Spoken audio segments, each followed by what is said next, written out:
About 3 weeks ago, Mateo and I started a book that we're making from home. We haven't done the cover page yet. We're going to do something and then paste it here. But the story goes like this. Of course, we don't have a title yet, but we'll come up with one. So, I'm the author, and he is the illustrator. Once, twice, thrice upon a time, there was a little boy, Mateo, and his T-Rexy bestie, and they were off on to another adventure.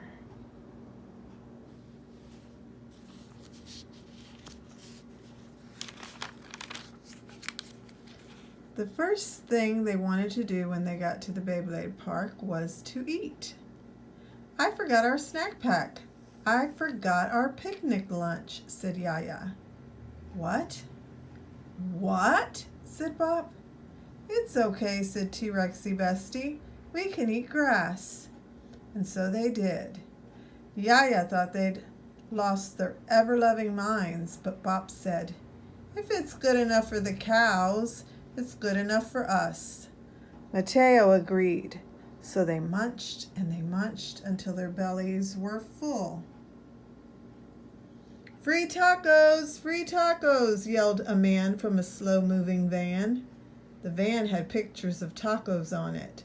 The van smelled like tacos. Little boy Mateo and his T-Rexy bestie looked up. Bop kept eating grass, but as soon as he got a whiff of those tacos, he looked up too. Yaya knew where they were headed and said, No way, you just ate all that grass. But that was our salad, Yaya, said Mateo. She couldn't argue with that, and off the four of them went to get their free tacos. Free tacos. Chapter 2. Is there a fire? Asked Yaya. What's that smell? It smells like a bean factory, remarked T-Rexy bestie. The three boys smiled big. OMG. I know what this is, Yaya quickly replied. Welcome to the Fart Fest, said Mateo. The smoke was so thick from all that gas that it was hard to see who was who. They could only go by their voices. Closed. Goodbye, I'm out of here, said Yaya. Just then there was a rumble, and then another, then another. Fart beams were everywhere. There was no escaping this festival. See the fart beams? They're everywhere. Chapter 3. About 20 minutes had passed when the smoke cleared and all seemed well. T-Rexy bestie gave everyone a ride home. Mateo and his T-Rexy bestie had moved on to creating new Beyblade designs. Bop had planted himself on the porch swing. Yaya was sitting next to him trying to decide if she needed a shower or not. She couldn't get the smell out of her mind. Was it on her clothes too? Look up, said Bop. What is that? Asked Mateo. It's a meteor shower, said T-Rexy bestie. Not the kind of shower I had in mind, said Yaya. They all laughed at her joke. The meteor shower was a beautiful sight. One of the meteors made contact with their front yard. Bam! Boom! The ground shook, and so did they. It felt like a ride at the fair. T-Rexy bestie felt like he was going to be sick. Between eating all those tacos and salad, the gas that accompanied it, and the sudden movement, he was about to hurl. Pass him a big bucket. Quick, said Yaya, or I will be needing that shower for sure. We all will. Is that bucket going to be big enough? Hello? Hello? Hello? Hello? I'm really sorry about the mess I've made of your front yard. A cute and chubby dog jumped from behind the meteor. Apparently it spoke our language, but not really. It spoke dog, a frantic one at that.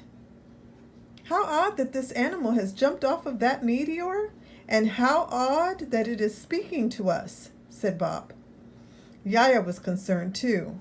How is it that we can understand what it is saying? That's easy, said Mateo. This dog has been living in space. Its bark has gravitated to our language, the first beings that it's made contact with. That makes sense, said T-Rexy Bestie. Yaya and Bop just shook their heads in disbelief. Pinch me, said Yaya. I need to know if I am really here. What's your name, said T-Rexy Bestie. My name is Cooper. I see you like Beyblades. We love Beyblades, said Mateo. And at that very moment, 3 besties were born. 3 besties. So every night when we read or make up stories in bed, I'll start and stop and pause, and he'll add a bit to it, and then I'll add something, and then we make up a silly, funny story. And that's how this story has come about. I say that I'm the author, but that's with great help. We do it maybe not every night. I said every night, but sometimes we read books. But whenever we want to be just making something up, like let's say I don't have time to read a story because it's gotten late, so he'll want a story and I'll just kind of start something, and then he'll put his 2 cents in it, and we'll just make up a story. And that's what has turned into this book here that we're making. And yes, I know, but that is his writing and his doing, and that's okay with me. He is the illustrator. He's the one that draws the pictures. I've been coloring them, and he's been drawing them.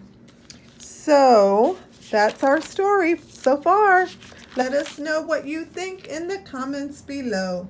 Also, when we are complete, when it's done, he wants, and this is totally his idea, to give it to one of our YouTube subscribers.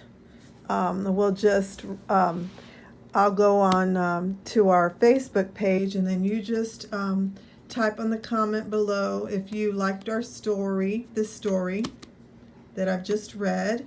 And however many comments we get, we'll just randomly, I'll put them each in the names in a hat, and he'll pick one out of his Pokemon ball cap, and the one that is drawn is the winner of this book that he is so graciously wanting to give. It was all his idea. So yeah, comment down below your name and if you like it. What's not to like, right? How creative is that? All right, we love you guys. Thanks for your support.